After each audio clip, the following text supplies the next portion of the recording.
Buongiorno, benvenuti. It's the Thrift Store Rundown, where we bring Hollywood home on a budget. If you're an Italian or an Italian-American, there are many ways to say amore. Many ways of saying that you care about your heritage. Of course, one of the more soul-satisfying ways that I can think of is food. And so I, partially being an Italian-American, had to think of some way to contribute to Italian Heritage Month. And this, my paisanos and goombas, is my contribution. A two-part Sunday dinner special edition. Pasta being part 1, and pasta's natural companion pizza serving as part 2. But for right now, it's all about pasta, and why this belongs in the pantheon of comfort food you can't resist.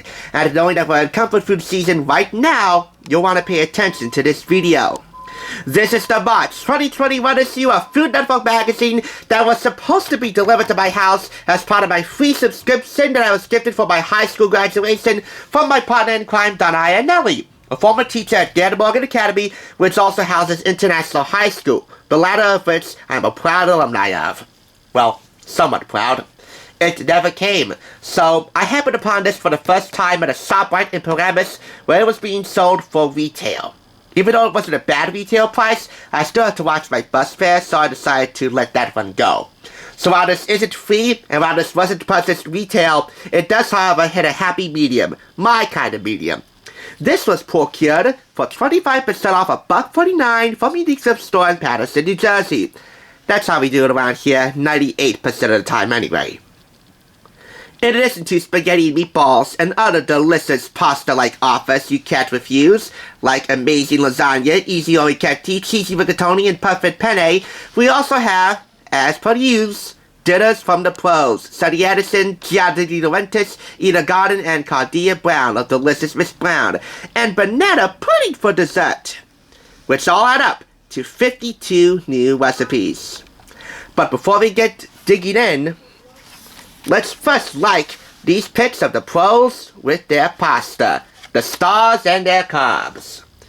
Molly Ye has spaghetti and meatballs. Scott Conant has gnocchi for Food Network Kitchen Masterclass.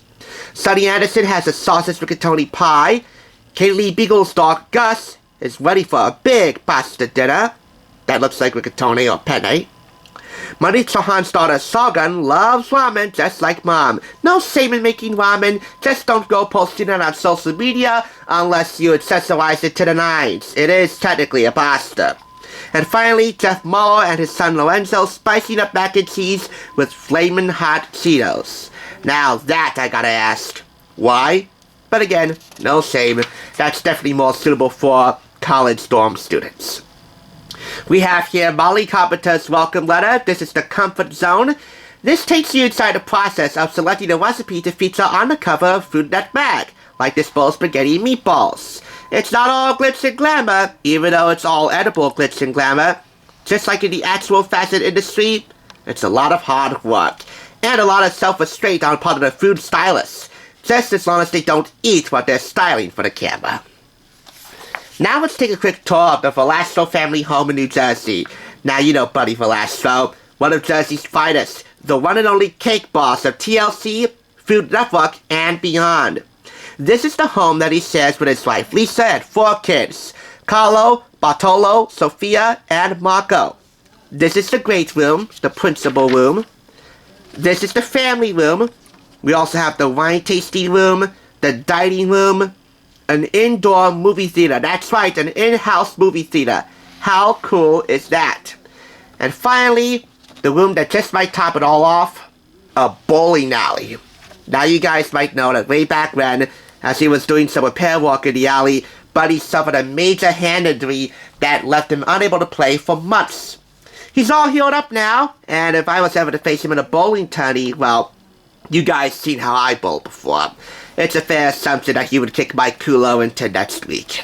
But no matter, it still would be fun.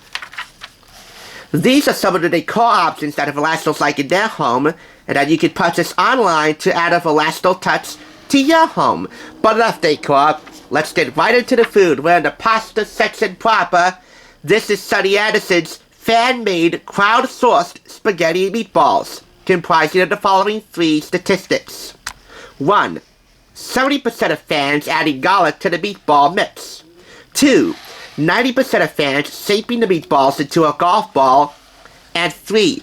53% of fans pan-searing the meatballs rather than baking them to add more flavor. All 3 of those elements combined to make this crowdsourced spaghetti and meatballs, which serves 8 and takes about an hour and 10 minutes to whip up with 50 minutes of active cooking time. In this new column, Sunny Anderson asked her followers to design their perfect version of a dish. This is spaghetti and meatballs. Now, this is the first variation of that column for this issue of Food Network Mag. However, it's not the first that I highlighted. I did another fan-sourced Sunny Anderson recipe from a previous Food Network Magazine issue not too long ago on this channel. But anyway, on to Pasta Night Light, courtesy of Giada De Laurentiis and her cookbook, Eat Better, Feel Better. She released a book all about healthy eating, again, Eat Better, Feel Better, and she didn't leave out the pasta. It would have been just a travesty if she did. So we have here 3 healthy pasta recipes. Paccieri with mushrooms and pistachios. We also have Beyond Bolognese with penne, utilizing one of those plant-based Beyond ground meat products. And spaghetti with rosemary and lemon. So this should serve as a bright, welcoming beacon for those who crave their late-night snacks with a little more substance, yet still want to watch their waistline. And for those who are not watching their waistline at any given time, we have here this comforting, delicious-looking, cheesy-baked pasta, courtesy of Ida Gotten, the one and only Barefoot Contessa, which, assumingly, stems out of her book, Modern Comfort Food, which I have no interest in purchasing right now. The only other Barefoot Contessa cookbook I own that hasn't been reviewed yet is Cookie for Jeffrey, which I'm saving for Valentine's Day 2023. But anyway, this is her baked rigatoni with lamb wagyu, which again serves 8, and will take about 2 hours to whip up with an active cooking time of 40 minutes. You whip this up, and no matter how crummy your day has been, she says everything will look up as the whole house starts to smell amazing. That is some serious comfort food. And speaking of which, more Food Network alumni share their own kinds of comfort foods in various ways in various cuisines. Here we have Molly Ye's spiced chicken pot pies, Jet Tila's Korean barbecue short ribs, Michael Simon's Pop's pork and sauerkraut handed down from his grandfather, Pop, Ari Sakura's keema with chapatis for some Indian flair, and Cardia Brown's beef and okra stew, very reminiscent of gumbo. But gumbo has multiple meats and sometimes includes seafood. This just has beef and okra and flavorful vegetables and what have you. Now, with regard to the Korean barbecue short ribs, I gotta point this out.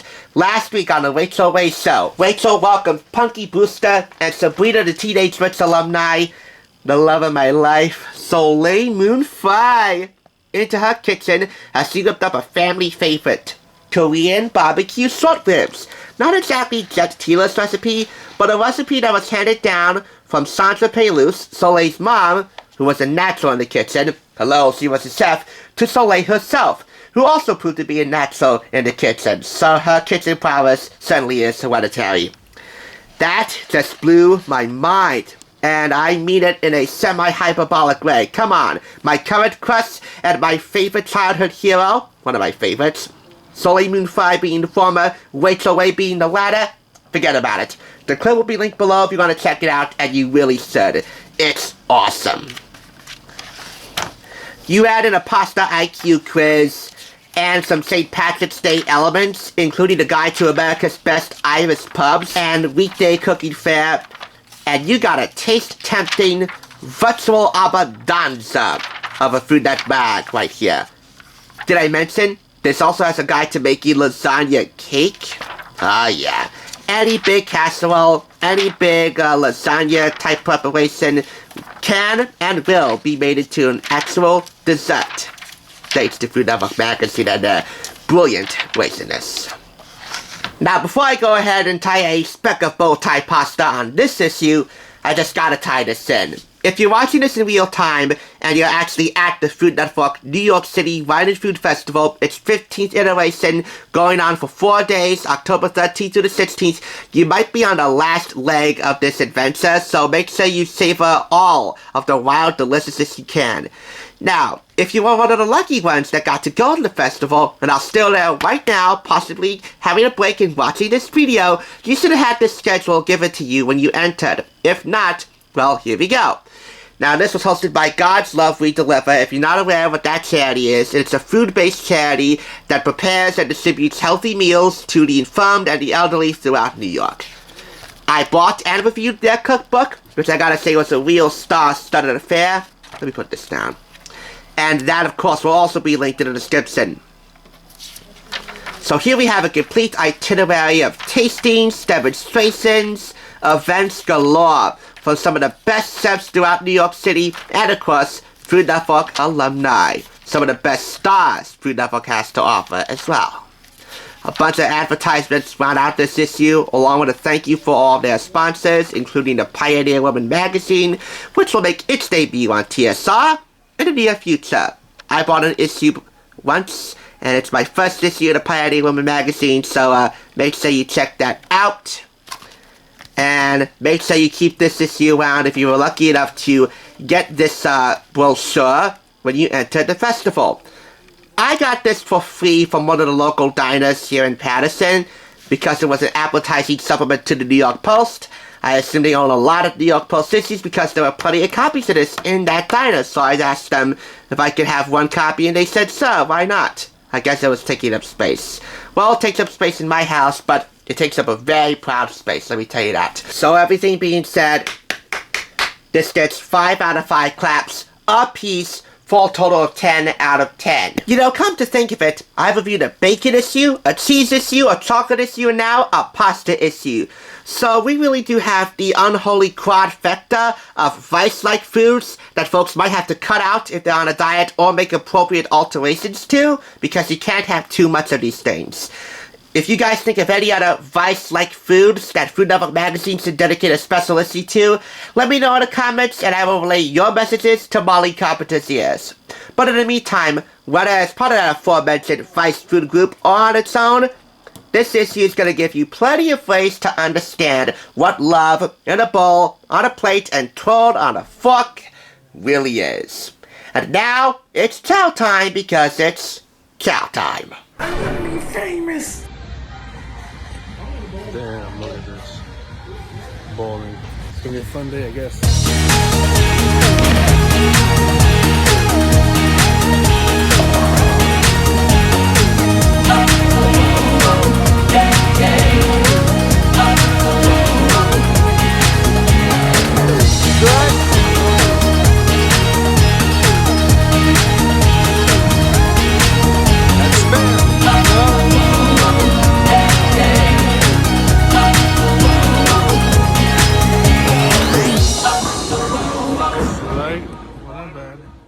Funplex, celebrating 25 years as your local place to ride, eat, and play.